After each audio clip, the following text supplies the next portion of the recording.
होडगी सोलापूर मुख्य रस्त्यावरील ज्वेलर्सचे शटर उचकटून लाखो रुपयांचे दागिने घेऊन चोरट्यांनी पोबारा केला। दुकानाचे मालक सिद्धाराम शिवानंद हुडे राहणार होडगी तालुका दक्षिण सोलापूर यांनी वळसंग पोलीस ठाण्यात फिर्याद दाखल केली आहे। बुधवारी सायंकाळी सिद्धाराम हुडे हे दुकान बंद करून घरी गेले होते। गुरुवारी पहाटे 3 ते 3:30च्या वेळेमध्ये चोरट्यांनी दुकानाचे मुख्य शटर उचकटून आत प्रवेश केला। सोन्या चांदीचे दागिने असा एकूण लाखो रुपयांचा ऐवज चोरून पोबारा केला। सोन्याचे दुकान मुख्य रस्त्यावर असल्याने चोरट्यांनी पहिल्यांदा तेथील लाईटच्या वायरी कापल्या। सदर चोरटे हे दुकानातील सीसीटीव्ही मध्ये कैद झाले आहेत, मात्र त्यांनी चेहरा मास्कने झाकलेला असल्यामुळे ओळखता आले नाही।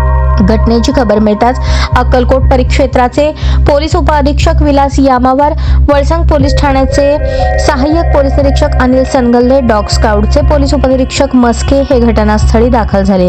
त्याचबरोबर श्वान पथक, स्थानिक गुन्हे शाखा, सोलापूर ग्रामीणचे वरिष्ठ पोलीस निरीक्षक Sanjay Jagtap, fingerprints expert team घटनास्थळी येऊन त्यांनी दुकानातील हातांच्या ठशांचे नमुने संकलित केले आहेत। श्वान पथकातील डॉलीने दुकानापासून मड्डी वस्तीतील मार्गाने भारत गारमेंट पर्यंत चोरट्यांचा माग काढला।